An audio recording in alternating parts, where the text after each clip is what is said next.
오늘 우리는 고린도전서 7장 18절부터 있는 말씀을 가지고 은혜를 받겠습니다. 18절 다 같이 읽겠습니다. 할례자로 부르심을 받은 자가 있느냐? 무할례자가 되지 말며, 무할례자로 부르심을 받은 자가 있느냐? 할례를 받지 말라. 할례자로 부르심을 받은 자가 있느냐? 여러분, 이 하늘나라는 부르심을 받는 것입니다.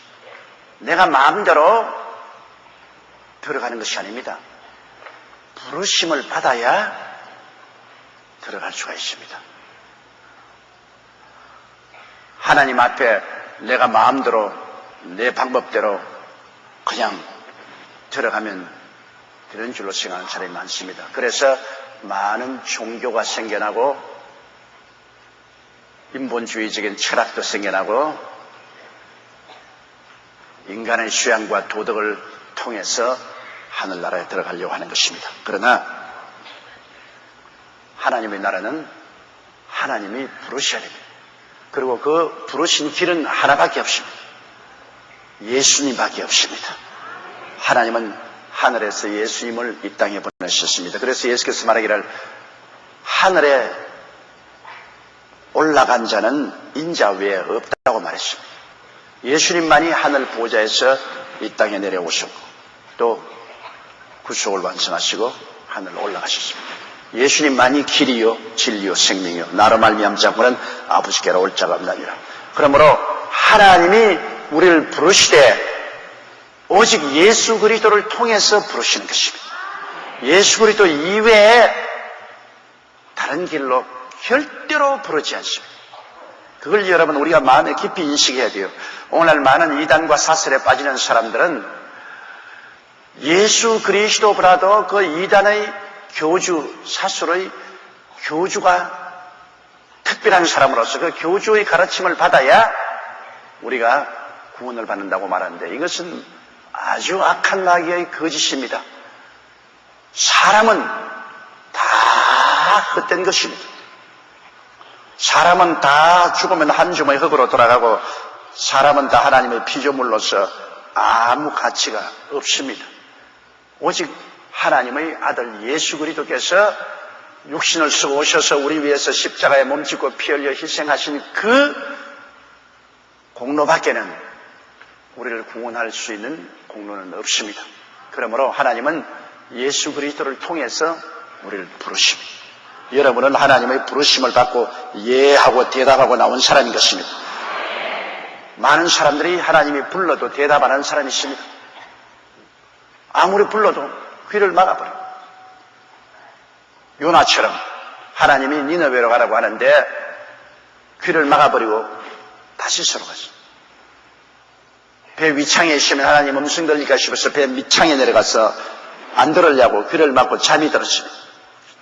이처럼 하나님의 부르심을 받지 않으려고 저항하고 반발한 사람도 있습니다. 끝까지 저항하고 반발하면 하나님의 부르심을 받아서도 태가심을 입지 못합니다. 성경에는 부르심을 받은 사람은 많되 태가심을 받은 사람은 적다고 말했습니다. 하나님의 부르심을 받아도 응답하지 않은 사람은 태가심을 받지 못합니다. 다행히 여러분은 하나님의 부르심도 받고 거기에 응답했기 때문에 태가심을 받았어요. 그래서 영광스러운 하나님의 자녀가 되었는데, 그럼 우리를 부를 때 우리가 할례자로 부름을 받은 자가 있느냐? 할례자라는 것은 유대인을 말하는 것입니다. 할례자는 여러분 알다시피 아브라함이 하나님과 언약을 맺은 표시로서 그 양피 가죽을 베는 것이 할례입니다. 그래서 아브라함 이후로 하나님과 언약 맺은 백성 하나님의 선택한 사람들은 모두 다 할례를 받도록 했습니다. 어린아이가 태어나면 8해 만에 할례를 받으라고 했습니다. 할례를 받는 조건은 하나님과 언약 맺은 백성 아브라함의 자손이라는 것입니다. 그럼 할례는 의무가 따릅니다. 하나님과 언약을 맺었으면 여러분 의무사항이 있어요. 그 의무사항은 뭐냐? 하나님의 계명과 율례를 지키는 것입니다.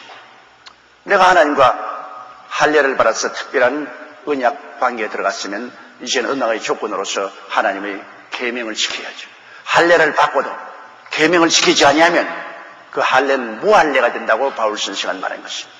할례를 받는 것은 하나님과 택함을 받았다는 증표지, 그 자체로 말미암아 어떤 계망난이 생활을 해도 하나님이 선민으로 받아들인다, 그런 것은 아닙니다.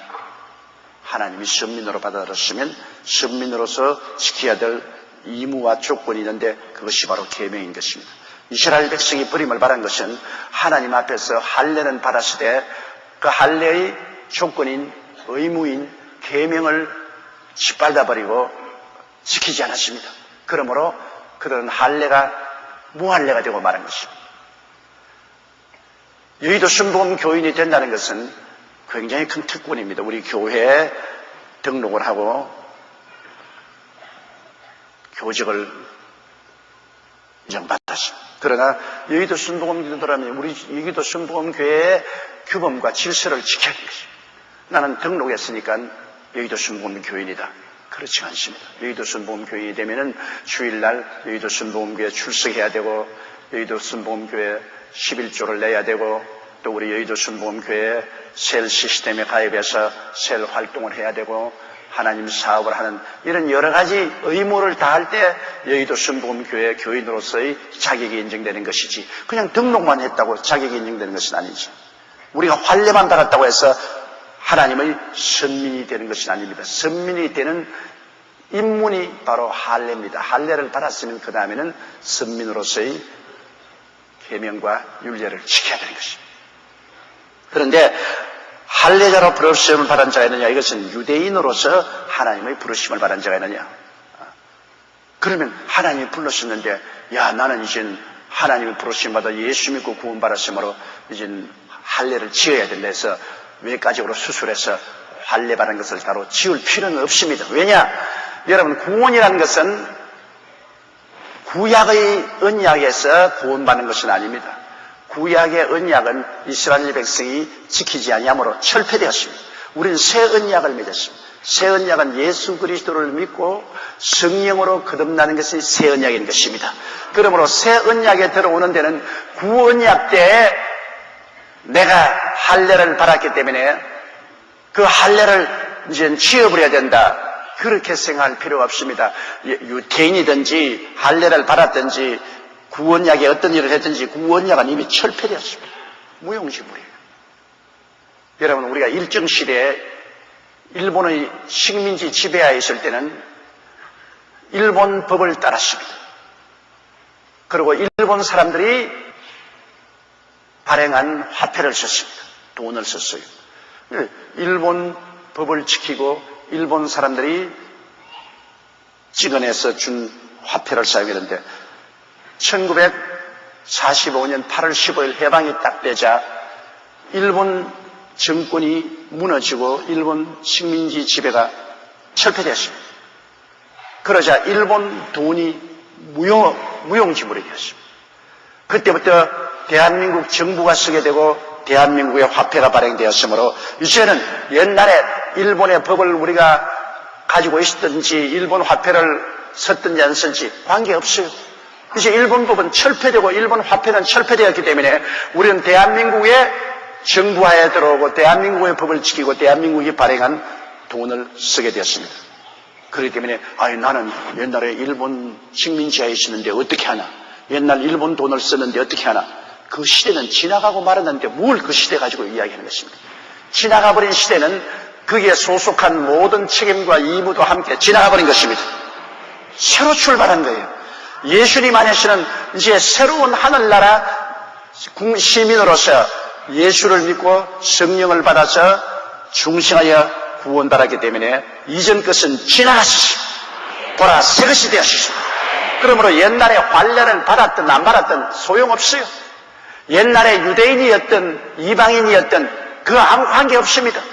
옛날에 유대인은 선민이고 이방인은 선택받지 못한 개로 취급받았는데 예수 안에서는 이제는 유대인이라고 해서 특별 취급받는 것도 아니고 이방인이라고 해서 분리되는 것도 아닙니다. 유대인이나 이방인이나 예수를 믿기만 하면 용서받고 성령으로 거듭나는 것이기 때문에 우리는 새로운 언약하에 새로운 법을 지키는 것입니다. 무슨 법이냐? 할례의 법이냐? 아닙니다. 믿음의 법인 것입니다. 옛날 유대인의 법은 할례를 먼저 받고 그 다음 계명을 지켜야 되는데 우리는 뭐냐? 먼저 믿어서 구원을 받고 그 다음에 성령의 법을 따라 사는 것입니다. 성령의 인도를 따라 사는 것이에요. 확실히 다르죠. 할례 받고 계명을 지켜야 구원받는다. 우리는 믿고 그 다음 성령의 인도를 받으면 구원받는다. 완전히 다른 세상입니다. 그렇기 때문에 할례자로 부르심을 받은 자가 있느냐? 유대인으로서 하나님께 부르심을 받아서 예수를 믿게 됐으냐?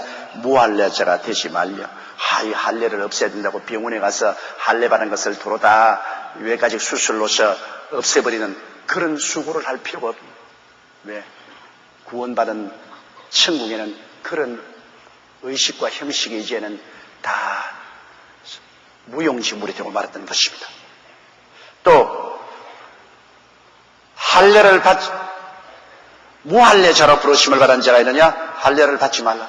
이방인이 나 예수 믿었으니까 나도 야훼 하나님의 자녀가 되었으므로 유대인처럼 할례를 받아야지. 아니야, 받을 필요 없어.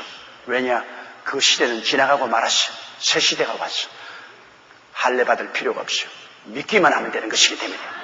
그러므로 할례 받은 사람도 믿기만 하면 구원받았으니 할례를 무할례로 만들 필요가 없고, 무할례자가 또 믿기만 하면 구원을 얻기 때문에 하나님 백성 되기 위해서 할례 받을 필요가 없습니다. 구약 시대에는 여러분 이스라엘 총회에 들어오려면 반드시 할례 받아야 돼요. 유대인이나 이방인이나 이스라엘의 총회에 들어오려면 할례 받아야 돼요. 그러나 지금은 하나님의 나라에 들어오는데 그런 조건이 필요 없습니다. 오직 믿음밖에는 없는 것입니다. 오직 믿음. 유대인도 믿음으로, 이방인도 믿음으로, 동서양을 막론하고 믿음의 조건 이외에 다른 조건은 없습니다. 믿음으로 말미암아 성령의 은혜를 통해서 우리가 신앙생활을 하는 것입니다. 그러므로 19절을 보십시다. 할례 받는 것도 아무것도 아니요 할례 받지 않은 것도 아무것도 아니로되 오직 하나님의 계명을 지킬 따름이라. 하나님의 계명은 뭡니까? 예수 믿고 서로 사랑하라. 따라 말씀했어요. 예수 믿고 서로 사랑하라. 이게 하나님 계명입니다. 그러므로 우리가 오늘날 해야 될 일은 예수 믿고 그 다음에는 서로 사랑하는 것입니다. 예수 믿고 성령 안에서 서로 사랑하는 것이 계명입니다. 하나님이 우리에게 주신 새로운 계명은 바로 사랑인 것입니다.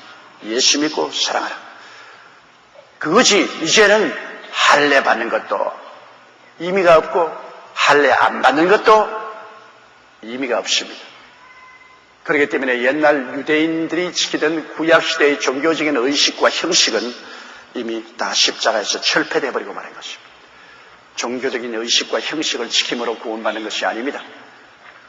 왜냐하면 구약시대에는 토요일날 꼭 성일로 지켜야 되는데 오늘날도 기독교파에서 토요일날 지켜야 구원받는데 그런 위대한 구원에 그런 조건을 붙이면 안 돼요, 여러분. 위대한 구원, 하나님의 아들이 오셔서 십자가에 못 박여 몸을 찢고 피 흘린 너무나 어마어마한 대가를 지불하고 구원을 열었는데 이 구원을 토요일날 지켜야 구원받는다. 토요일 안 지키면 구원 못 받는다. 그런 조건을 붙이면 안 됩니다. 너무나 막대한 희생을 지불하고 막 감당의 은혜를 주시기 때문에 지금은 그런 사소한 조건을 가지고 이래저래 하면 안 돼요. 지금은 오직 믿기만 하면 되는 것입니다.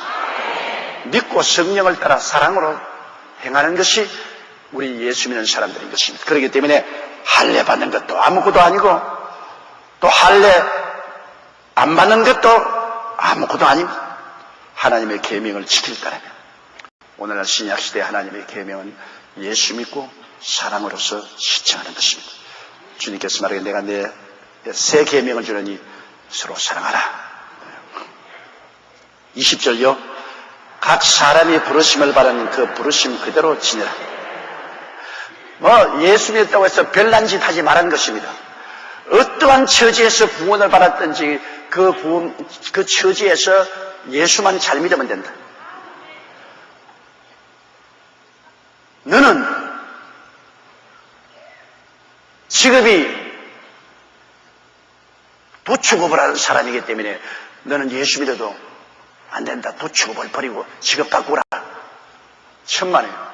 도축업을 하든 안 하든 직업이 상관이 없습니다. 그 부르신 그 직업 그 가운데서 예수만 잘 믿으면 되는 거예요. 물론 죄를 짓는 직업은 부르심을 받으면 나와야죠. 창녀가 구원을 받으면 뭐 이 부르심을 받은 그대로 있으니까 나는 예수 믿고 창녀 노릇하면 된다. 그건 아닙니다. 창녀의 노릇은 분명한 죄가 되는 것이기 때문에 하나님의 법에 어긋난 죄를 짓고 있는 것이기 때문에 그것은 나와야 돼요. 죄가 안 되는 직업은 부르심을 받은 그대로 그 자리에서 예수만 믿으면 돼요. 그러나 여러분 우상 섬기는 사람, 우상을 섬기는 사람이 나는 예수를 믿고 난 다음 부르심 받은 그대로 우상을 섬기면 되지 않느냐? 안 됩니다. 우상은 버리고 나와야 돼요. 그리고 예수를 믿어야 돼요. 하나님의 법에 어긋나는 직업은 우리가 버리고 나와야 돼요. 그러나 그렇지 않고는 직업에 귀천 없이 하나님이 부르시면 그 자리에서 우리가 예수만 잘 믿으면 돼요. 농부로 부르심을 받느냐? 농부의 자리를 벗어나지 말고 그 자리에 있으면서 예수 잘 믿더라. 장사꾼으로서 부르심을 받느냐? 그 자리에서 장사하면서 예수 믿더라. 노동자로서 구원받았느냐? 노동자로서 그 자리에 있으면서 열심히 예수 잘 믿어라. 그러나 창녀로 부르심 받았느냐? 그러면 창녀직은 버려라. 도둑놈으로서 구원을 받았느냐? 도둑질을 그만해라. 아주 놀라운 이야기 하나 있어요.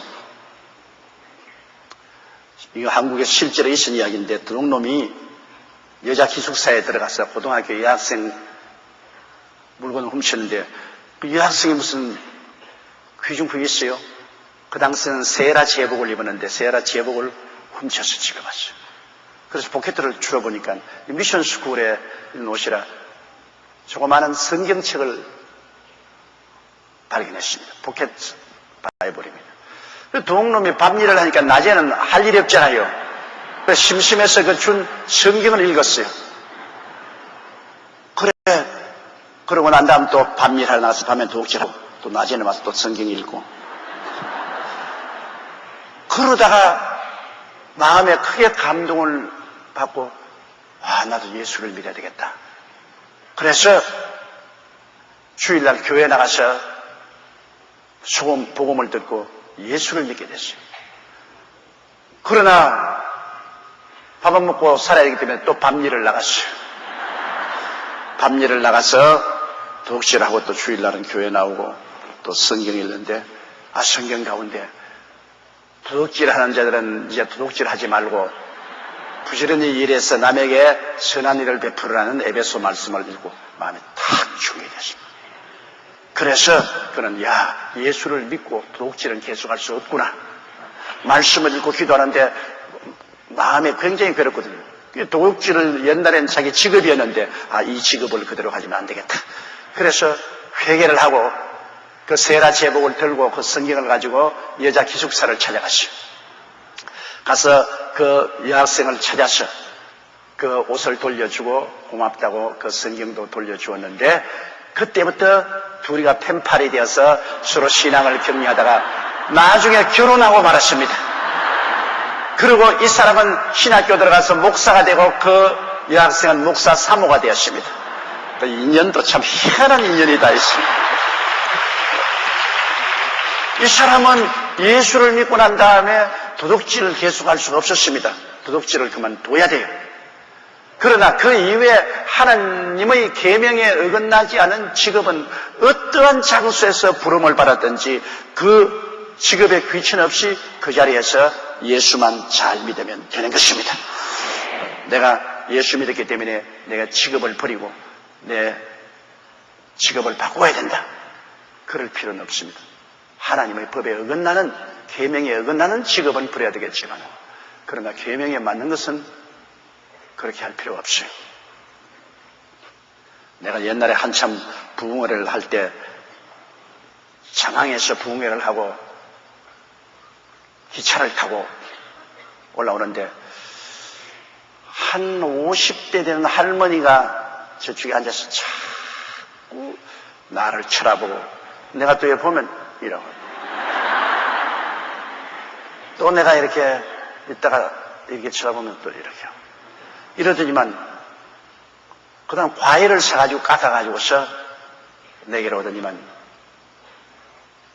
목사님이시지요? 나보고 그러더라고요. 아, 그럼 목사라고 어떻게 아냐? 그래. 내가 가만히 앉아서 보니까 목사 같아요. 나는 어느 교회 목사님 일도 모르고 목사님 설교도 들은 적이 없습니다. 그때는 제가 올챙이 목사였으니까 아직까지 조그마한 목사님. 그러나 아무리 봐도 목사님 같아서 그래서 내가 이 과일을 사가지고 왔다고 잡수시라고.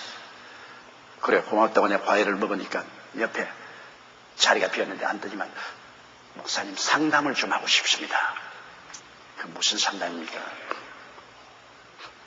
나는 일찌감치 남편이 세상을 뜨고 혼몸이 되어서 5 자녀를 길렀는데요. 그런데 내가 하는 직업이 술도가입니다.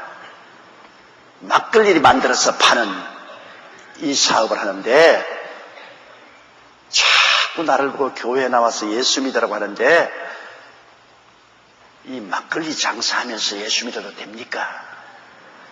그렇게 묻더라고요. 그래서 안 됩니다.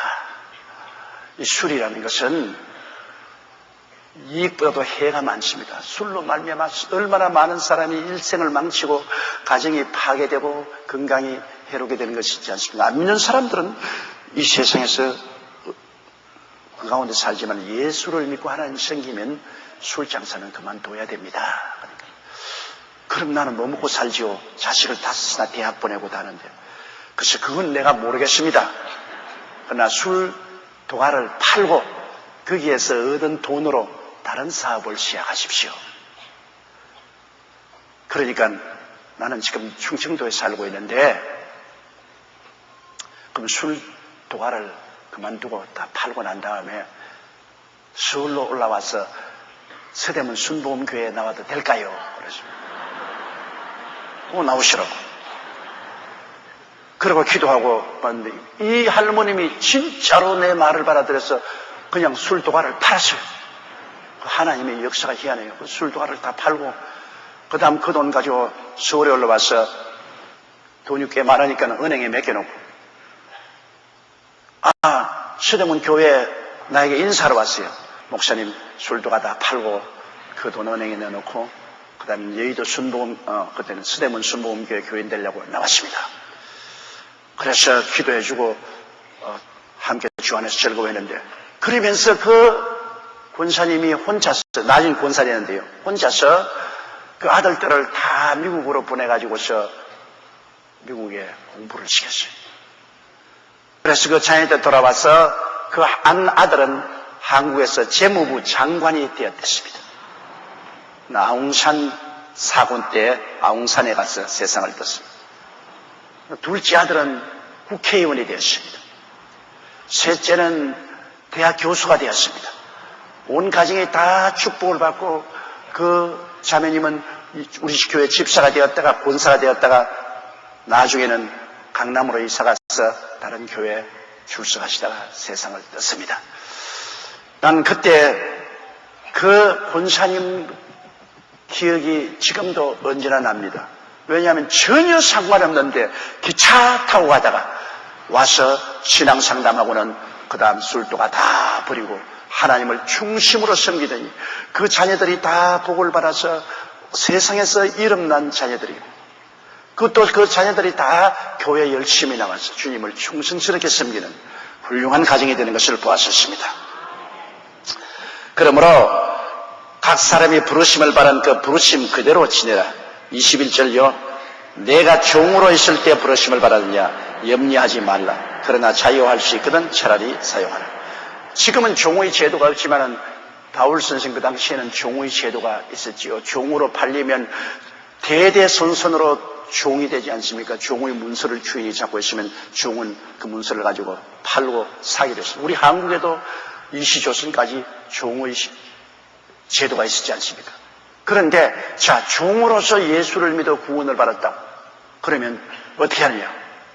종을 그만두어야 구원받느냐? 아니다. 종이란 그 신분이 비천하고 고통스러운 것이지만은 그러나 그 신분 때문에 구원에 방해되는 것이 아니다. 종으로 부름받았냐? 종으로 그대로 있으면서 예수 잘 믿으면 그대로 구원받는 것이지 종의 신분 때문에 구원받지 못하는 일이 없다. 그러나 자유롭게 될 수 있으면 자유를 하라. 종이 자유롭게 되려면 자기가 종으로서 있으면서 돈을 벌어가지고서 월급을 차근차근 쌓아가지고서 종값을 지불하고 스스로 자유를 얻든지, 그러면 안 하면 일가 친척이 와서 값을 주고 사주든지, 안 그러면 큰 공로를 세워서 국가에서 종의 위치를 면해주든지, 그렇지 않으면 종의 위치에서 면해줄 수가 없죠. 그러나 종이라고 해서 구원 못 받는 게 아니다. 미국에 그 많은 흑인들이 종으로 불려가서 목화밭에서 짐승 이하의 대접을 받으면서도 많은 흑인들이 구원을 받고, 여러분 흑인들이 지은 노래가 굉장히 많습니까? 찬송가. 나 같은 죄인 살리신, 이거 흑인들이 지은 노래입니다. 이 흑인이 이 노래를 의미 없이 지은 것이 아닙니다. 이것은 원래 짓기는 흑인이 지은 것이 아니지만은 이 흑인들을 잡아서 미국이나 구라파에서 팔던 선장이 있습니다.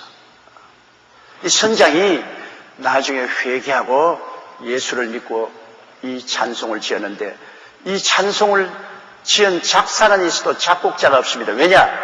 이 사람이 어떻게 해서 이 노래를 지었냐면, 흑인들을 배에다가 짐짝처럼 싣고서 그렇게 상품으로 끌고 갔는데, 흑인들이 너무나 괴로우니까 흑인들이 앓는 소리가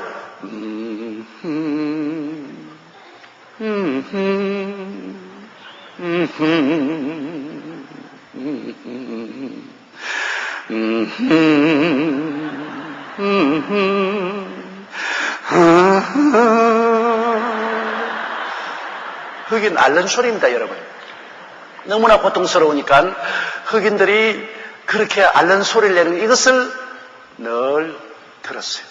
그러고 있다가 그 사람이 나중에 회개하고 자복하고 자기가 작사를 했을 때 그 흑인 앓는 소리를 곡으로 붙인 것입니다.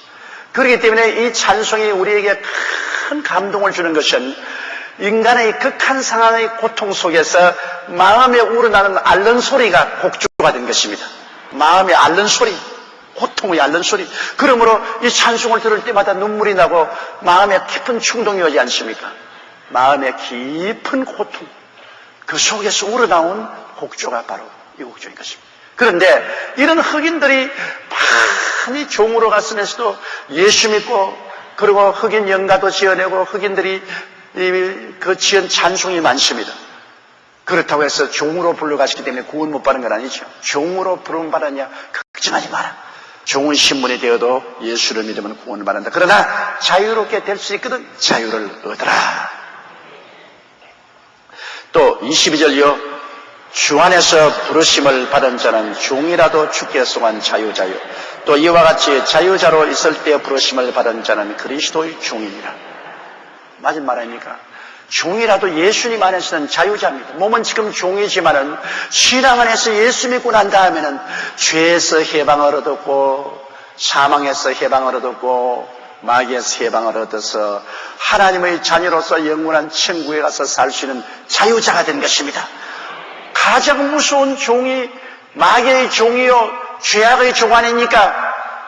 예수 믿지 않은 사람은 마귀의 종이요 죄악의 종으로 살다가 마귀가 부리는 대로, 죄가 부리는 대로 따라가다가 지옥으로 떨어지지 않습니까? 그러나 비록 육신은 종이 되어도 예수 믿음으로 말미암아 마귀에서 해방을, 죄에서 해방을 얻고 그리스도의 용서와 의를 얻어 천당의 하나님의 아들이 되었으니 자유인이죠. 속사람은 자유인이죠. 희망차죠. 육신의 장막이 무너지면 이제는 육신의 종살이에서 벗어나서 영원한 천국의 자유인으로서 한다고 하죠. 그러나 이 세상의 자유인이라도, 이 세상의 자유인은 다 마귀와 죄의 종입니다. 하나님 아들 예수를 믿지 않은 사람은 세상과 마귀와 죄의 종, 그를 따라 살다가 지옥 떨어지죠. 그런데 종이 아니고 세상에서 예수 믿어서 자유인이 되었습니다. 사람은 마귀에서 해방이 되고 죄에서 해방이 되었다 해도 또 누구의 종입니까? 우리 예수님의 종인 것입니다. 예수님이 피값을 주고 샀으니 예수님의 종이 아닙니까? 물론 예수님은 너무나 큰 사랑의 주인이기 때문에 예수님의 종이 되는 것은 행복의 극치이겠지만 또 종은 종입니다. 여러분 다 지금 자유인이라고 생각하지만은 영적으로 우리 예수님의 종입니다. 예수님이 피값을 주고 여러분을 샀어요. 그러므로 여러분은 여러분의 것이 아닙니다. 주의 것입니다. 그러므로 종은 주인이 시키는 대로 해야죠. 오늘 여러분이 자꾸 하나님 성령과 씨름을 하는 이유는 종이 되었으면 주님이 시키시는 대로 해야 되는데 주님의 시키시는 대로 하지 않고 자기 멋대로 하기 때문에 성령과 씨름을 하게 되는 것입니다. 성령과 씨름을 하고 환도뼈가 열어지고 고통을 당하는 것은 종이 종으로서 살아야지 종이 자꾸 그 역을 하기 때문에 그런 일이 생기는 것입니다. 그러므로 육신이 종이라도 예수 안에서는 자유인이고 육신이 자유인이라도 예수 안에서는 하나님의 종이 되어 있는 것입니다. 23절요. 너희는 값으로 사신 것이 사람들의 종이 되지 말라.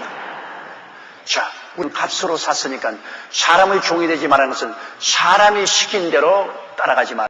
왜냐하면 사람이 자기 주인이라고 너 이제 예수만 믿고 너는 저 다른 종교를 믿어라.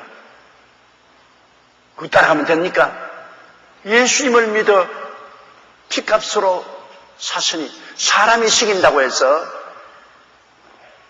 주님을 떠날 수 없지요. 나는 실제적으로 한 기사를 했는데 남편이 교통사고가 나서 머리를 다쳤어요. 그래서 뇌수술을 하고 여기 쇠를 덮어 씌웠어요. 그런데 그 남편이 정신이 부실해서 그 부인을 보고서 몸을 팔아 돈을 벌어오라는 것입니다. 권총에 딱 잡탄을 하고서 너 몸 팔아 돈 벌어오라.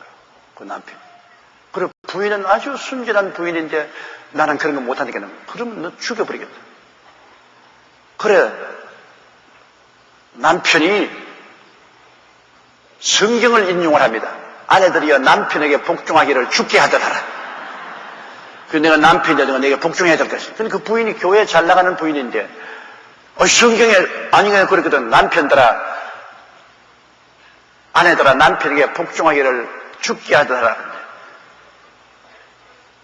그런데 남편이 주님처럼 올바르게 인도할 때 순종을 하는 것이지 죄 지으라 할 때 순종하는 말은 아닌데 그 남편이 강하게 그렇게 하니까 그래서 남편이 가자고 했어요. 끌려나가시 길거리에 끌려나가지고서 이제 홍등가에 가서 텍사스 총 같은 곳에 가서 길거리에 남편이 지키고 있으면서 너 빨리 지나가는 사람 호객을 해서 여관으로 데려가서 그래서 돈 벌어 나오라. 난 여기 기다릴 테니까. 안 벌어오면 죽여버린다. 그래서 이 부인이 남편의 명령을 듣고 한 사람 신사가 오기에 잠시 시간만 내면 됩니다.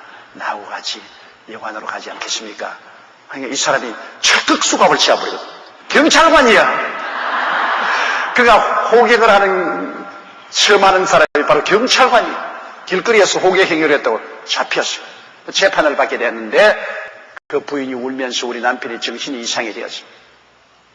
나보고 강제로 몸을 파라고 하기 때문에 남편에게 순종할 수밖에 없어서 그렇게 했다고. 그래서 재판관이 그 정상 참작을 해서 그를 무죄로 백방하고 남편은 정신병원에 입원을 시켜서 치료받을 수 있게 했다는 기사를 읽어본 적이 있습니다.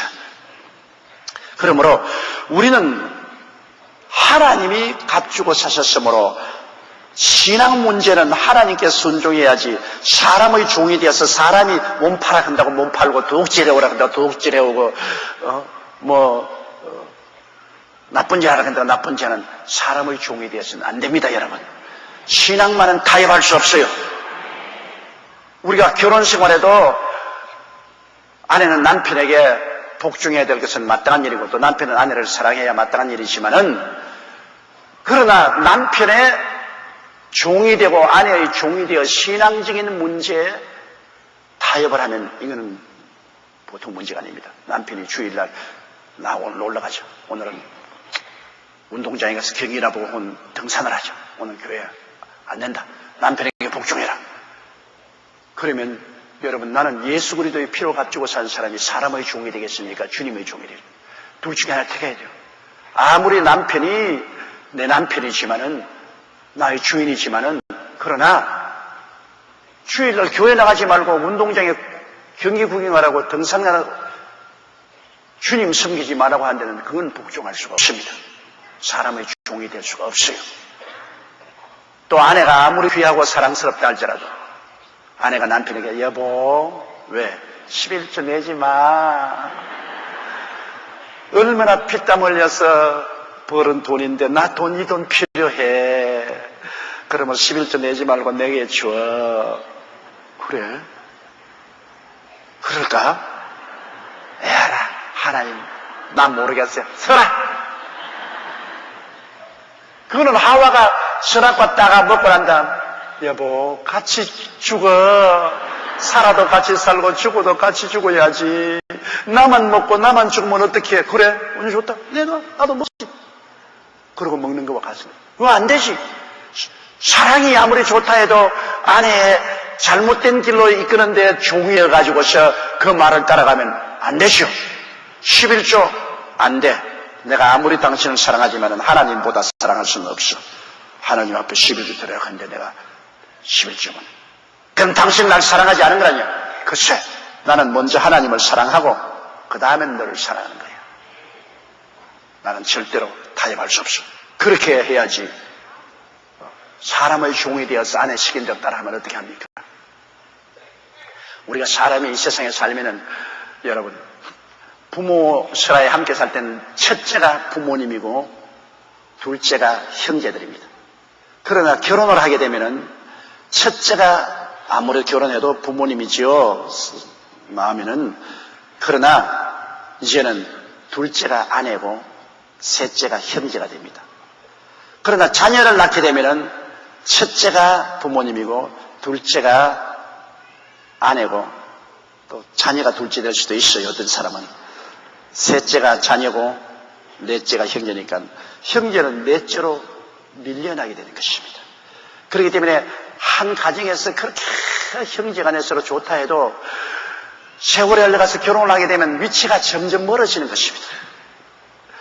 모든 사람이 부모는 언제나 우리가 모셔야 되니까 부모가 제일 중심이 돼야 되고 그 다음에는 남편이고 아내고 그 다음에는 자녀고 그 다음에는 형제는 그 다음이 되는 거죠. 이건 우리가 세상 살아갈 동안에 꼭 이 질서를 지켜야 돼요. 자기 남편이나 아내보다도 형제를 더 사랑하면 그 가정은 무너집니다. 또 자기 아내보다도 자기의 형제나 이웃을 더 사랑하면 안 되죠. 질서는 지켜야죠. 꼭 부모는 섬겨줘야 되지만 가정을 이루면은 부모 다음으로는 부부간이고 그 다음에는 자녀고 그 다음에는 형제고 그 다음에 일가 친척입니다. 이러한 질서가 우리가 지켜야 되죠. 그렇기 때문에 우리는 이러한 우리의 개인적인 가정적인 연결 속에서 사람의 종이 되면 안 됩니다. 그 가운데 부모보다도 더 가장 높은 곳에 있는 분이 하나님이신 것입니다. 이러므로 우리의 제일 먼저는 하나님이시고 그 다음 둘째가 부모고 셋째가 부부고 넷째가 자식이고 다섯째가 형제고 여섯째가 일가 친척이죠.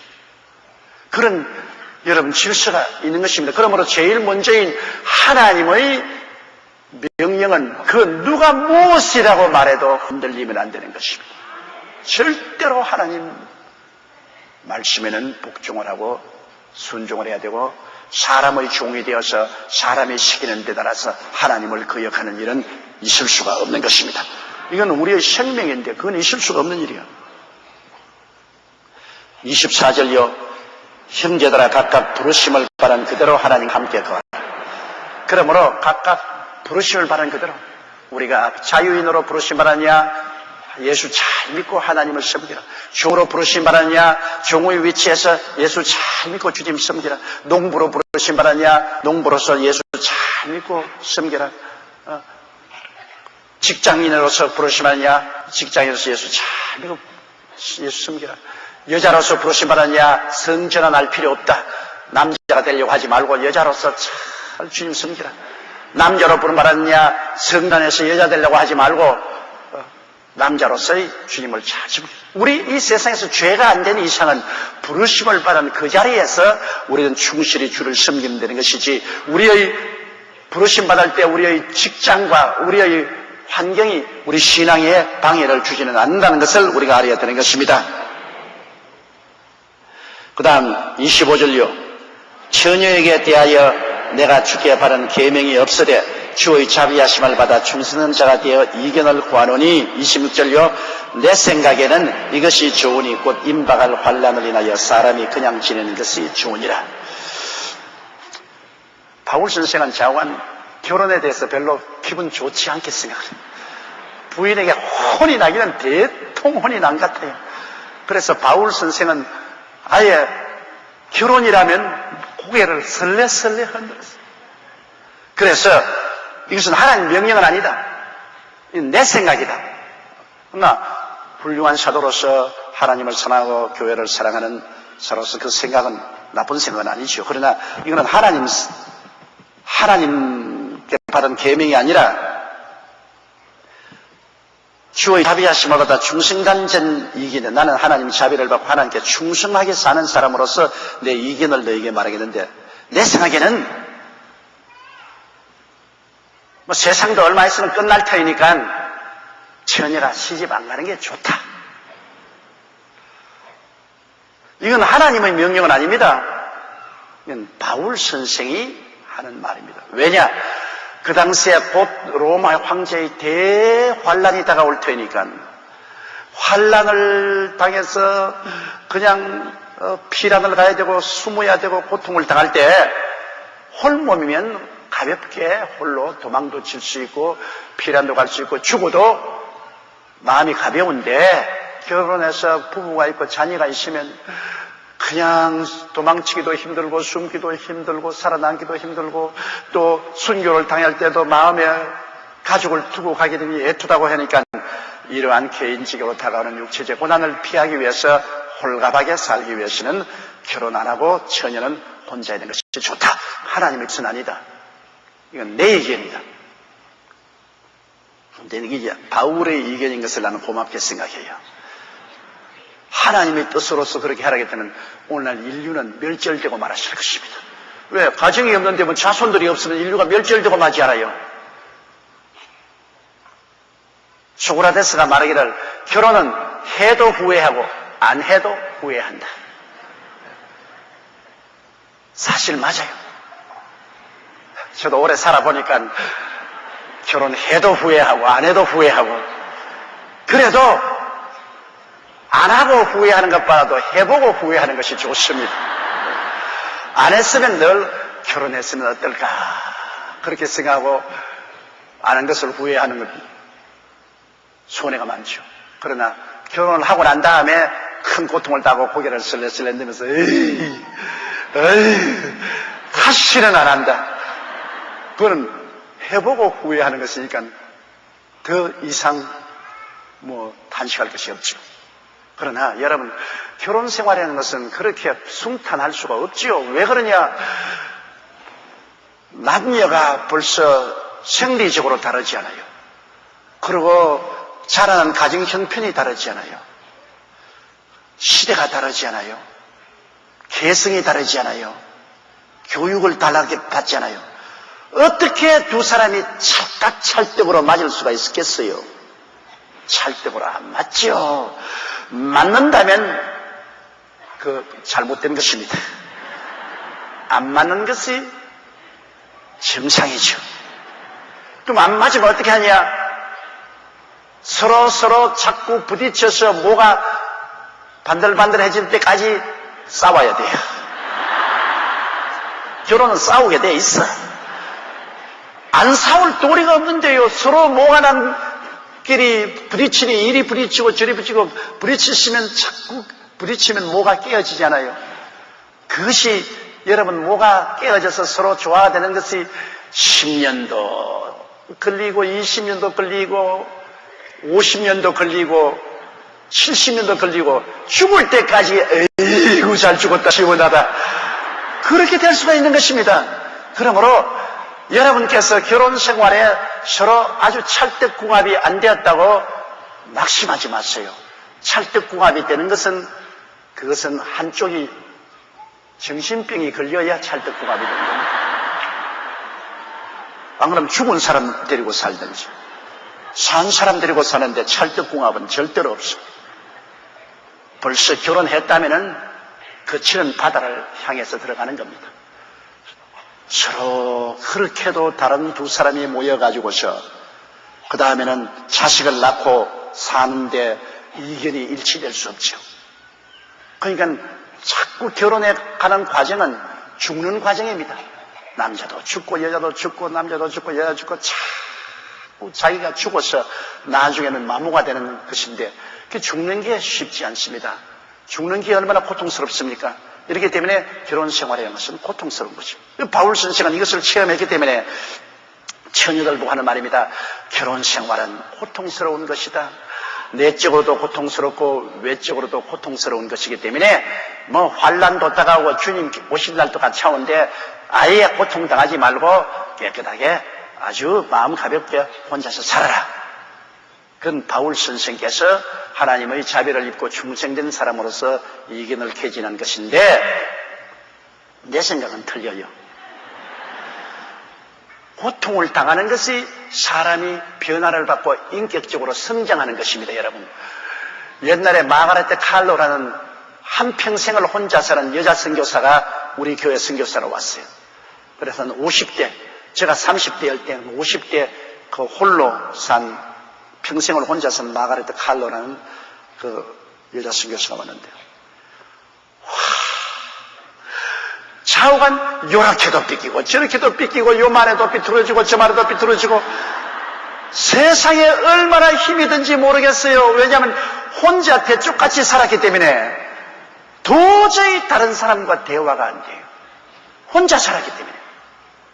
그래서 난 마가레트 칼로라는 그 여선교사님을 생각하면 지금도 몸소리같이 한평생을 주님만 위해서 열심히 섬긴 정말로 훌륭한 분입니다. 그럼에도 불구하고 누구하기도 사귀지를 못했습니다. 왜냐하면 오직 홀로만 살았기 때문에 남하고 부딪혀서 자기가 깨어지는 것이 없었기 때문에 같이 살 수 없어요. 여러분, 맏며느리를 어디서 구하는지 압니까? 맏며느리를 구하려면 형제간이 많은 곳에 딸을 구해서 맏며느리로 구해야 되는 것입니다. 왜? 형제간이 많으면 끝없이 싸웁니다. 형제간끼리. 우리도 9형제간이 자랐는데 하루도 안 싸운 날이 없어요. 형제간을 모아니까 밤에 잠을 자면 아랫목소리 차지하려고 싸우지요. 또 그때는 이불 하나라고 하는데 한 놈이 지만 듣겠다고 이불을 잡아 당기면 저쪽에서 잡아 당기고 그래가지고서 나중에 또 쥐어받고 싸우지요. 밥상에 모이면 어머니가 아무도 먼저 먹지 말라니까 다 숟가락을 기다리다가 시작 그러면 엄마 오빠가 다 먹는다. 아니 네가 다 먹었지 않느냐. 끝없이 싸움으로 야 인생은 혼자 사는 게 아니구나. 서로 대화를 하고 서로 마음이 조화가 돼야 사는 것이 혼자서 사는 것이 아니구나. 형제가 많은 그렇게 깨달을 수밖에 없어요. 형제가 많으면 서로 생존 경쟁을 집에서부터 하게 돼요. 그런 데서 딸을 구해가 맏며느리를 삼으면 올 때부터 아이고 시동생 시누이들하고 언제나 전쟁을 겪어야 되는데 오래 참고 대화하고 타협하고 살아야 되겠다는 것을 알고 들어오지만은 아주 외동딸로서 그냥 금이야 옥이야 하늘에서 떨어졌냐 땅에서 솟았냐 하고서 길러놓은 그 딸을 아무리 이쁘고 교육을 많이 받았다 하더라도 갖다 놓으면 그날부터 적지판입니다. 아예 그냥 도저히 같이 대화하고 타협하며 양보하고 깨어지는 것을 배우지 못하기 때문에 무시무시한 전쟁이 일어나는 것입니다. 이러므로 사람은 그러므로 배우는 겁니다. 뭐 사람이 대부분의 성인 군자로 태어난 사람이 누가 있어요?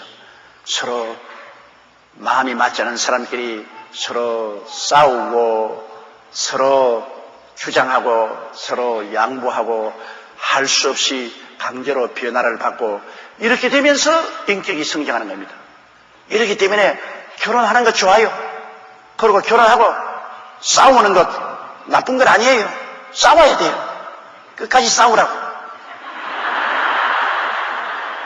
그러면서 배우는 겁니다. 야, 양보도 해야 되겠구나. 내가 깨어지기도 해야 되겠구나.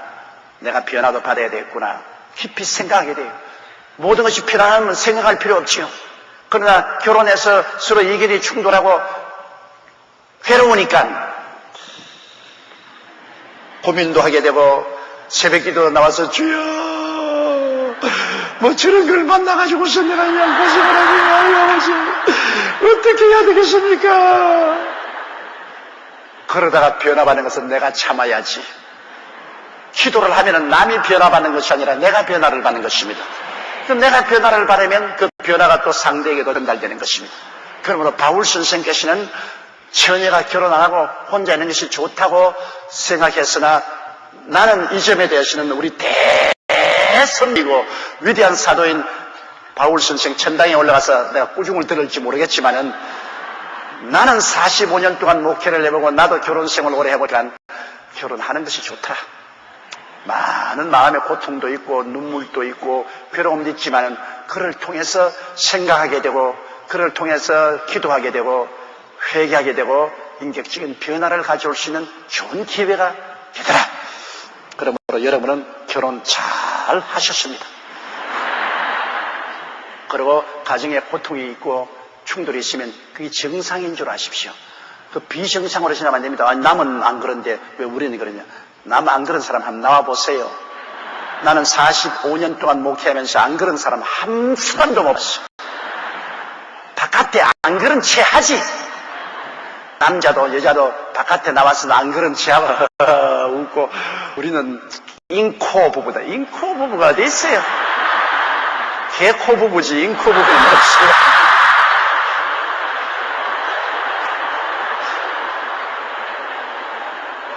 다 부딪힌다고요. 다 부딪힌다고요. 그게 정상인 줄 알고 그것을 받아들이고 그 안에서 변화를 받으면서 행복을 추구하는 것이 참된 생활인 것입니다. 자, 27절요. 내가 아내에게 매였느냐 노이기를 구하지 말라. 아내에게서 노였느냐 아내를 구하지 마라. 아이고 바울 선생님 왜 이래요? 좀 바울 선생은 이 부부나 가정에 대해서는 상당히 비관적인 태도를 취하고 있습니다. 내가 아내에게 놓이지 않았느냐 이혼은 하지 마라. 이혼은 그 범죄니까 이혼은 하지 마라. 아내에게 매였느냐 노연하려고 하지 마라. 죽든지 살든지 그 십자가 걸머지고 살아. 아내에게 노였느냐 얼씨구나 좋다 다시 결혼하지 마라. 얼씨구나 좋다 다시 결혼하지 마라. 어떠한 사람들이 자기 부인이 죽으면 화장실에 가서 아이고 이거 좋은 거 그렇게 말했다는 사람도 있다고 하는데 그거는 과장된 말이겠고 바울 선생께서는 결혼 생활에 큰 알력과 충돌이 늘 있기 때문에 아내에게 놓였으면 한 번 경험했으면 될 일이지 또 두 번 왜 그 고통 속에 들어가려냐. 놓였으면 그냥 지내라. 그렇게 말을 했습니다. 그런데 바울 선생은요 또 그렇게 할 만도 해요. 왜냐하면 바울 선생은 결혼 생활 할 수가 없어요. 계속해서 여행하고 계속해서 복음 전도하고 계속해서 얻어맞고 계속해서 감옥에 들어가 있고 가정생활이 될 수가 없죠. 그러므로 바울 선생께서는 가정에 대한 것을 그렇게 깊이 이해할 수가 없습니다. 사람이 혼자 사는 것도 이익이 많지만은 백지장도 맞들면 낫다고 같이 살면 물고 찢고 싸우더라도 인생은 같이 짐을 지고 사는데 상당한 도움이 되고, 또 그 무엇보다도 정신적인 외로움이라는 것이 굉장히 여러분 견디기 힘듭니다. 배고픈 것보다도 외로움이 굉장히 마음에 고통스럽습니다. 사람들이 그러잖아요. 부인이 남편이 죽고 난 다음에 자기 생활에 행복할 때는 남편을 아직 깡그리 잊어버려요.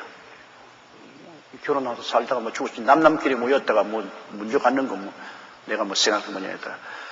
고통스러우면 아이고 그 영감 살아있었으면 좋아할 걸 가지고 고통스러울 때 날 좀 도와주고. 고통스러울 때는 상대방의 기억이 납니다. 좋을 때는 기억이 안 나도 괴로울 때는. 그럼 사람이 혼자 살면 괴로울 때가 많죠. 그럴 때는 백지장도 맞들면 좋겠다. 그렇게 생각할 때가 많습니다. 우리 옛날에 할머님이 내게 그런 말을 해요. 우리 할머님은 일장무식이 학교 간 적이 없습니다. 그래도 인생 경험을 많이 하셔서 지혜로운 말을 많이 하셨어요.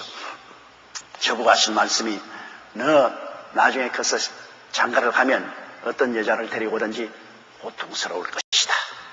내가 어떤 여자를 데리고 와도 너하고 마음의 뜻이 꼭 맞을 수는 없고 고통스럽지만은, 그러나 여자가 없는 것보다도 여자가 있는 것이 낫다. 그러면서 이런 이야기를 하시죠. 어떤 사람이 결혼을 했는데 옛날엔 전부 옷을 집에서 지지 않습니까? 그래서 부인이 옷 만드는 솜씨가 없어서 쭈글쭈글하게 만들어서 두루마기도 만들어 놓으면 쭈글쭈글 바지도 쭈글쭈글. 그래서 하도 화가 나서 그만 쫓아버렸어요. 그리고 다른 여자를 얻었는데 이 여자는 옷을 만들다가는 쫙 찢어버리고 만들다가는 또 안 되니까 또 쫙 찢어버리고, 이건 옷을 얻어 입을 수가 없어. 늘 옷을 찢어버리고. 그러니까 이분이 이 여자도 쫓아버리고 난 다음 혼자 되니까 그 다음에는 옷이 다 때가 묻고 낡아지고 형편없 거지같이 됐어. 땅을 치면서 따자고야 매자고야 우리 쭝쭝이 어디 갔냐.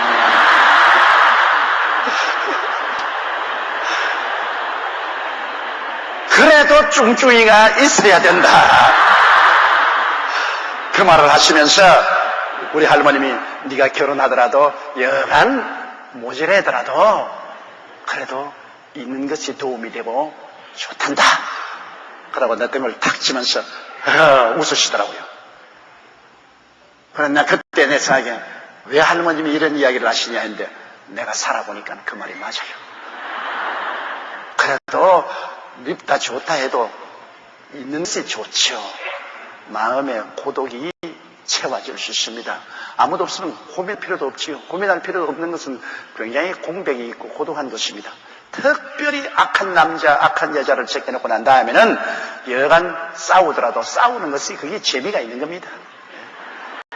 안 싸우면 심심하지 않아요?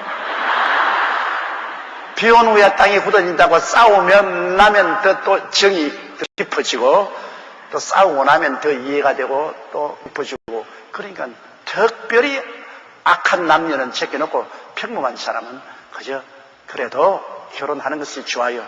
그래서 바울 사도서에는 아내에게 노예남을 받았느냐? 그러면 다시 아내를 구하지 말라 했는데, 또 바울 선생에게 내가 욕을 얻어먹을지 모르겠으면 노예남을 받았으면 세상 체면대 교회에 한 1, 2년 혼자 있다가 그냥 외롭게 살지 말고 또 구해. 저는 그렇게 고민을 하고 있습니다. 우리 교인들요. 뭐 결혼, 아내가 죽고 난 다음에 6달도 안 해서 결혼한 사람 많아요. 그건 내가 말이 체면을 봐서라도 그렇게 하지 마라. 세상에서 체면 봐도 그럴 수가 있느냐. 적어도 한 해는 기다려야지. 한 해도 안 가가 그냥 조바심이 나가지고 6달 이내에 그냥 결혼을 하고 그렇게 하는 사람인데, 그거는 안 되고 세상 체면이 있잖아요. 그러니까 아내가 세상을 때거든 적어도 한 1년, 2년 기다리고 그 다음에는 정 외로워 살기 힘들거든 또 장가가는 게 좋아요. 저는 그렇게 고민하고 있는데, 또 하늘나라에 올라가서 바울 선생의 꾸중된 말을 하고 있습니다. 그러나 내가 이렇게 하는 것은, 이것은 하나님의 명령이 아니고 바울 자신의 생각이라고 말씀을 하시기 때문에 나도 내 생각을 한번 피력을 해본 것입니다. 나도 하나님 믿고 충성스럽게 섬기려고 하는 사람이기 때문에 내 의견도 말할 수 있다고 생각합니다. 28절요. 그러나 장가가도 죄지는 것이 아니요 처녀가 시집가도 죄지는 것이 아니로되 이런 이들은 육신의 고난이 있으리니 나는 너희를 아끼노라. 자, 뭐 죄하고 관계할 건 없이 장가가는 것이 죄가 될 수가 없고 시집가는 것이 죄가 될 수 없지요.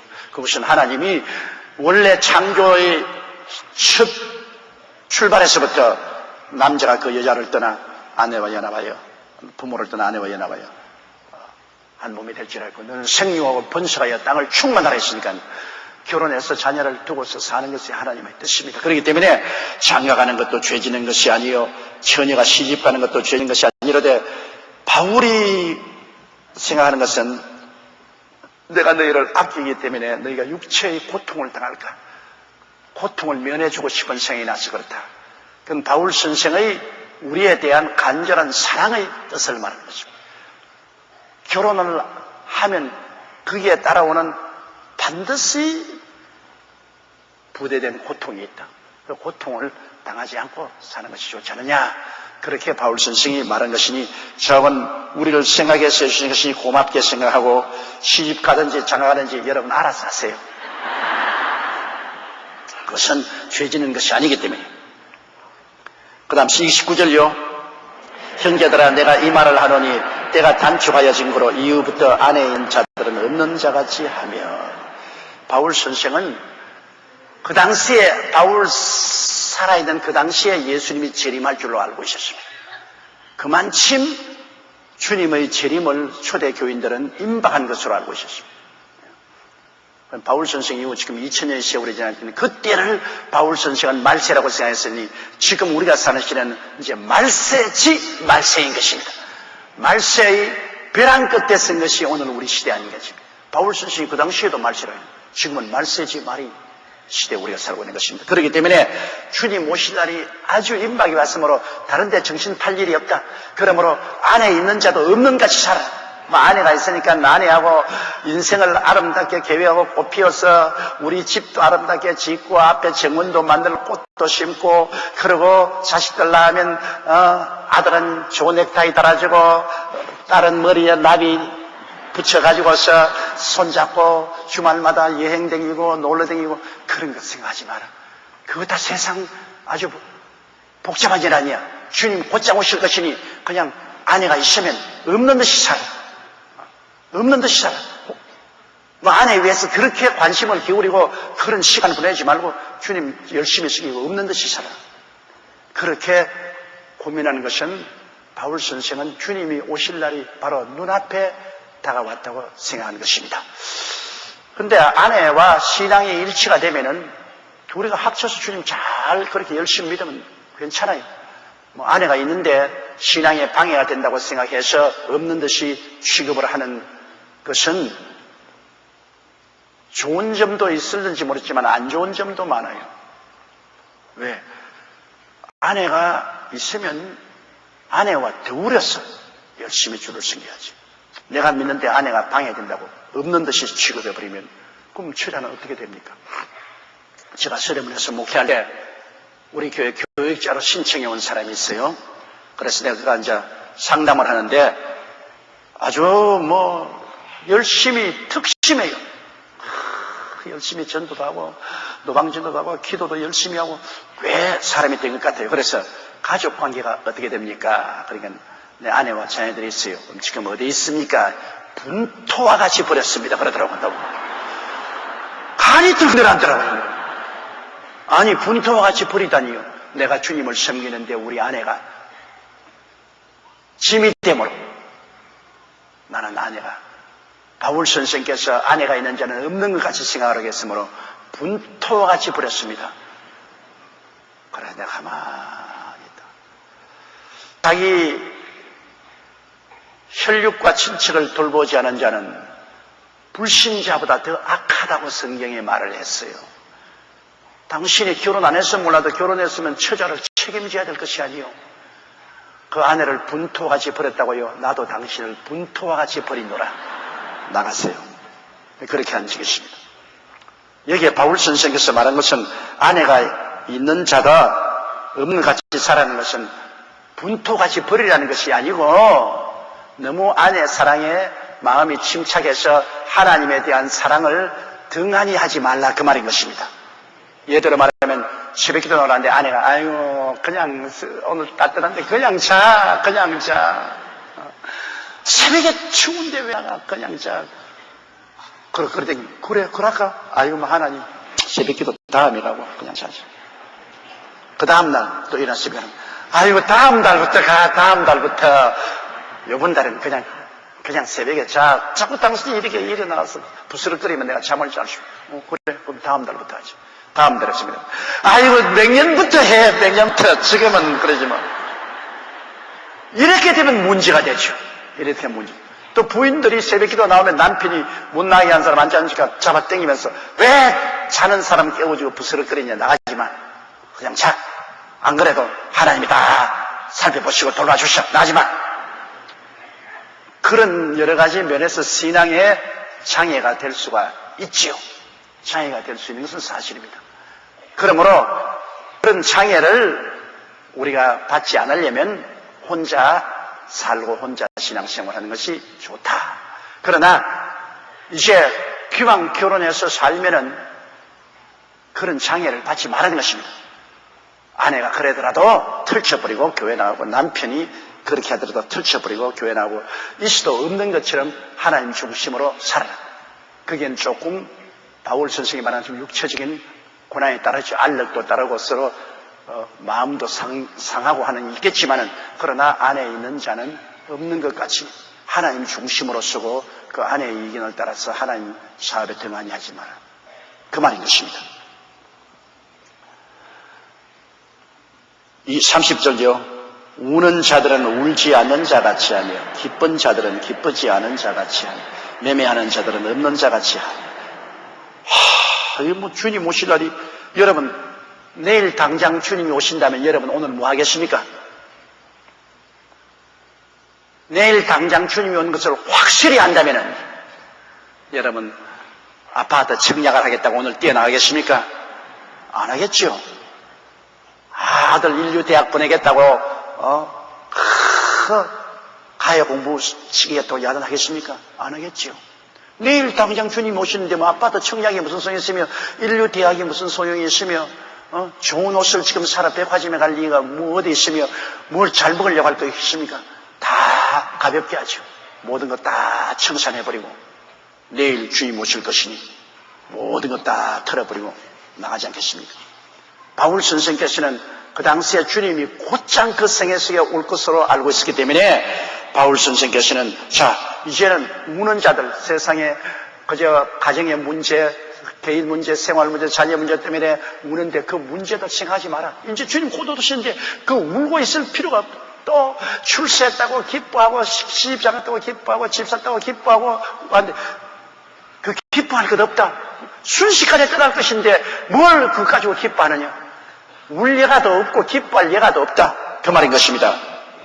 우는 자들은 울지 않은 자같이 하며 기쁜 자들은 기쁘지 않은 자같이 하며 매매하는 자들은 없는 자같이 하며 물건 사고 파는 것 이익을 남기려고 하는 것도 주님 곧장 오는데 뭐 사고 팔고 이익 남기려고 그렇게 하겠냐. 적당히 빨리 처리하고 나가야지.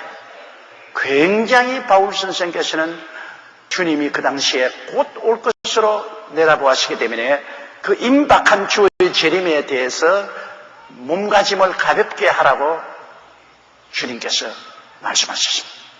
제가 신학교 다닐 때 창악산에서 어떤 이단 종파가 생겨서 주님 오신 날짜를 정해놓고 난 다음에 거기에서 한 사람들이 주님이 오신다고 해서 집도 막 그냥 흙값으로 팔았어.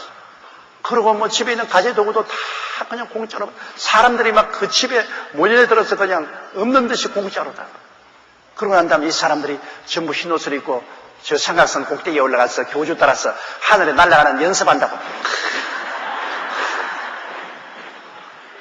그러고 있었는데 정한 날에 주님이 안 왔어요. 모두 다 거지가 됐습니다. 집도 다 팔아버리고 직장도 그만두고 애들 학교 나가는 것도 다 못 가게 하고 그 중에 일부분이 서대문 우리 교회로 왔습니다. 훗날에 우리 교회 장로도 되고 권사도 됐는데 그분들 한 말이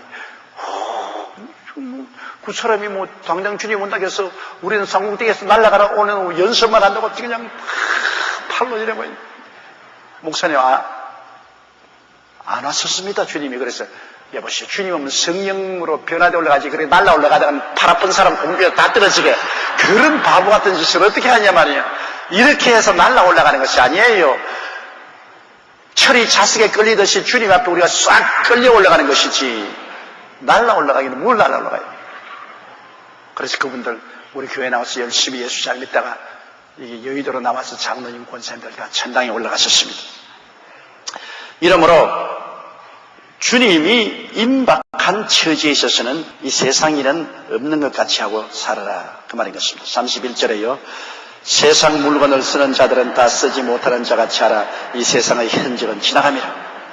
이 세상 흔적은 지나가기 때문에 세상 물건 쓰는 것도 이거 다 악자같이 다 쓰고 가려고 하지 말고 그냥 없는 것 같이 그렇게 살아. 점점 이제 우리의 현재 삶이 그렇습니다. 우리 예수 믿는 사람이 자꾸 몸무게를 가볍게 하는 것은 여러분 이 땅에 너무나 미련이 많아지면은 신앙이 둔해지거든요. 우린 찬송했잖아요. 큰 풍파 일어나는 것 세상 줄 끊음일세 주께서 오라 하시면 내 본향 찾아가리. 이 세상 줄을 다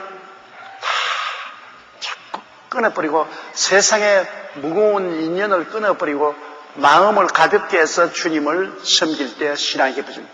세상에 인연이 많아지면 세상이 무거워지면 마음이 무거워져서 주님을 잘 섬길 수가 없습니다. 나는 할렐루야 아주마였다를 영화로 만들었는데 나 그때 안 봤어요. 왜냐하면 내가 우리 최 목사님과 일생을 같이 목회했지만은 그때 제가 반발하는 것은 산 사람을 왜 영화로 만드냐. 세상을 떼고 난 다음에 영화로 만들어야지. 산 사람 영화 만드는 것은 나는 동의하지 않는다. 그래서 영화 상영하는데도 내가 가지도 않아. 벌써 10수년이 지나갔지요. 최 목사님 천당하고 난 다음. 그 다음 잊어버렸는데 제가 며칠 전에 나는 할렐루야 아줌마였다는 비디오를 봤습니다. 그 비디오를 보고 제가 얼마나 통곡을 하고 울었는지 모릅니다. 나하고 같이 신학교에서 동기동창으로 바고다 공원에 가서 북 두드리고 전도하고 그 다음에 개척교회 그 천막교회 무당하고 싸우고 그 고통당하는 거라고 서대문 교회에서 여기까지 와서 교회 짓던 그 한 스토리를 해놨는데 내가 지나온 역사지만은 우리 최하실 목사님이 주님께 얼마나 헌신하고 충성한 것을 바라보고 내가 다시 한번 감격을 느끼고 눈물을 많이 흘렸어요.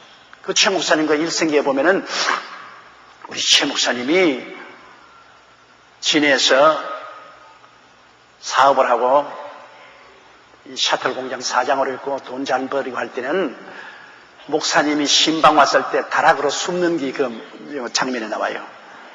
목사님 신방 오는데 그 신방 오면 교회 나오라 하고 11조 내려가 집어서 그 어머님이 목사님 층에다가 예배 볼 때 다락에 뛰어들어가 숨었는데 목사님이 와서 아이고 이제 최 사장님 어디 계십니까? 그 집 딸이 있다가 아들이 있다가 다락에 숨었어요. 그렇게 세상짐 세상에 사업을 해서 성냥 공장도 하고 그 다음에는 뭐 샤틀 공장도 하고 그 당시에 6.25 사변 나기 전인데 자가용 타고 다니고 뭐 그런 삶을 살았으니까 대단하죠. 세상 짐이 세상 즐거움과 세상 짐이 그럴 땡이니까 하늘나라에 대한 마음이 식어졌어요. 형식적으로 의식적으로 예수 믿는다고 하죠. 그러다가 공장 파산에 부도가 나죠. 그 다음 맏딸이 뇌망염에 걸려서 죽었죠. 그 다음에는 어머님이 세상 떴죠. 그 다음에 남편이 외도해서 다른 여자하고 집을 나갔죠. 다 잃어버렸어요. 순식간에 사업도 잃어버리고 어머니도 기도해주는 어머니도 잃어버리고 맏딸도 죽고 그 다음 남편 떠나고 빚쟁이들만 타고 그래서 죽으려고 상락산에 가서 약을 들고 상락산에 올라갔다가 약 먹으려고 했는데 바람이 불어가지고 약봉지가 날아가 버려가지고 약도 못 먹고 이승복 목사님 설교하는 데 가서 눈물로 회개했습니다. 왜? 세상 짐을 다 잃어버렸으니까. 세상 짐 다 잃어버리고 죽으려고 하다가 하늘나라의 영광을 얻어서 서게 됩니다. 그래 그 장면에 보면은 이승복 목사님 집회 장석에서 정실로 거듭나고 성령받고 난 다음 그 바위 위에 서서 참 아름다워라 주님의 세계하고 찬송을 부르고 있는데 기가 막혀요. 다 잃어버린 건데 하늘나라가 이제 들어갔어요. 그래서 신학교에 입학을 했는데 9월 달에 우리가 편입시험을 치는데 나도 편입시험을 치러 와서 보니까 할머니가 한 사람 와서 시험을 치웠어요. 근데 저 아주머니도 그 할머니 귀에 가까운 아주머니도 팔자가 억세게 생각보다 나도 팔자 구박 기구해가지고서 신학교 입학하러 왔는데 저기 와서 시험을 치는 거예요.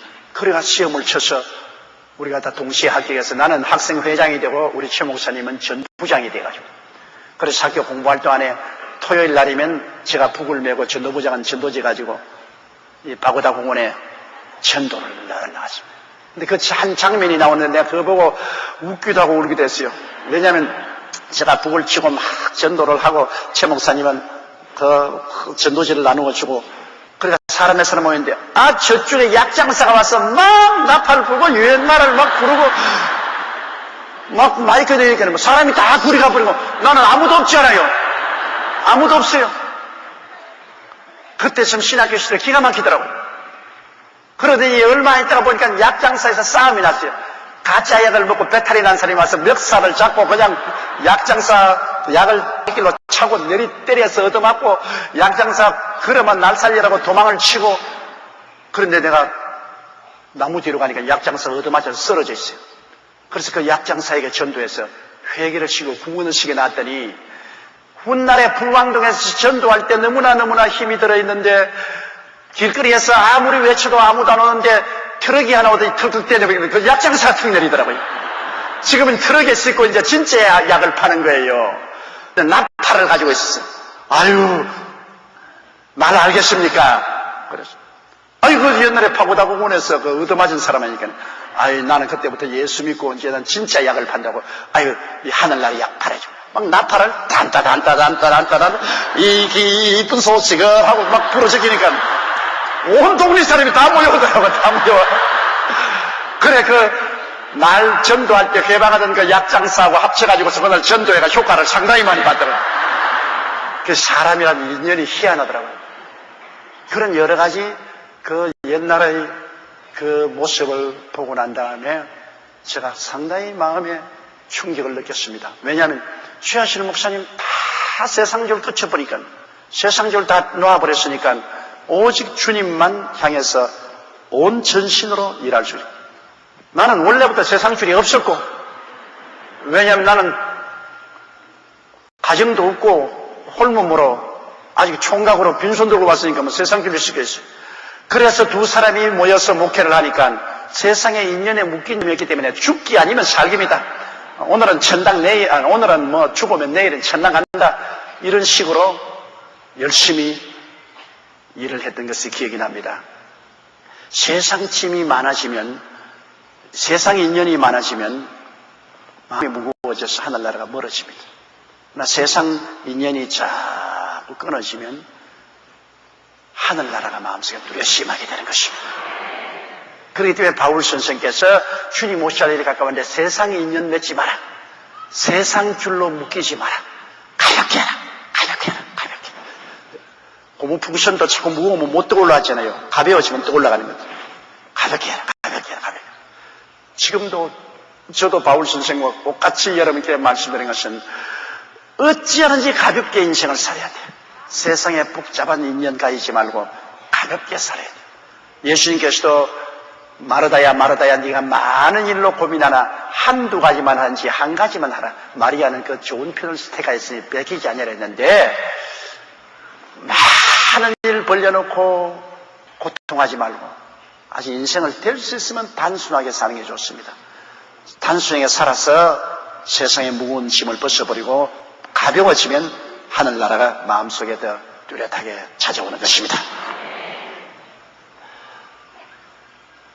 자, 그 다음 32절까지만 할까요? 우리 32절 것입니다. 너희가 염려 없기를 원하노라. 장가가지 않은 자는 주의 일을 염려하여 어찌하여 주를 기쁘시게 할고 하되 33절요. 장가간 자는 세상 일을 염려하여 어찌하여 아내를 기쁘게 할고 하여 마음이 나누이며 또 그 다음 34절요. 시집가지 않은 자와 처녀는 주의 일을 염려하여 몸과 영 다 거룩하게 하려 하되 시집간 자는 세상 일을 염려하여 어찌하여 남편을 기쁘게 할고 하느니라. 그건 사실 맞은 말이죠. 혼자 있으면 세상 염려 근심 없잖아요. 처자가 있으면 처자에게 무엇을 먹을까, 무엇을 마실까, 무엇을 입을까, 어떻게 교육시킬까, 그 염려 근심이 많죠.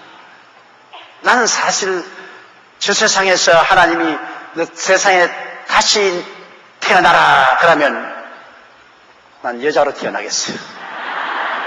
남자로 살아보니까 너무 힘들어. 왜? 남자로 살아나면은 처자들 다 먹여 살리고 돌보아야지요. 그리고 가정 돌보아야지요. 너무나 힘이 무거워 책임이 커. 그런데 여자들은 시집만 잘 가면 좋은 남편 만나면 아예 귀노래를 부르면서 살 수 있지, 편안하게. 그렇지 않아요. 잘못 시집가니까 고통을 당하지. 시집만 잘 가면 편안하게. 남자 되는 것 절대로 자랑스러운 일이 아닙니다. 전쟁에 나면 여자들은 전쟁하고 남자는 총알 가지러 전쟁에 다 나갑니다. 그렇기 때문에 여기도 보면은 자, 아내와 자식이 있으면 거기에 어떻게 처자를 돌볼고 염려하기 때문에 하나님에 대한 충성이 많이 줄어지고 또 이 여자들도 처녀와 과부로 있으면 전심으로 주를 섬기겠지만은 그러나 시집 가면 남편을 어떻게 섬길까, 자식들을 어떻게 돌볼까 마음이 번뇌가 많아져서 신앙의 장애가 된다. 그 말이 맞습니다. 그 말이 틀린 것은 아니에요. 그러함에도 불구하고 처자를 거느리고 번뇌하면서도 주님을 잘 믿어야 되겠고 또 남편과 자식들을 돌보면서 번뇌하면서도 주님을 잘 섬기게 여러분 노력해서 마음에 큰 힘 있는 믿음을 우리가 가지도록 노력해야 되실 것입니다. 바울 선생은 어찌한지 우리가 세상 짐 털어놓고 가볍게 천당하기를 원하는데 그건 바울 선생이 하나님 명령으로 한 것이 아니고 자기 개인의 생각으로 그렇게 하는 것이기 때문에 우리가 이것은 먼저 예수 믿은 우리 선생으로서의 그분의 교훈을 듣는 것이지 하나님이 가정을 가지지 말라고 하는 것은 아닌 것입니다. 하나님이 처자를 돌보지 말고 남편과 아내를 돌보지 말라고 한 것은 아닌 것입니다. 하나님은 그런 모든 책임을 걸머쥐면서라도 주님을 중심으로 섬기고 그 나라와 그 일을 구하는 것이 좋습니다.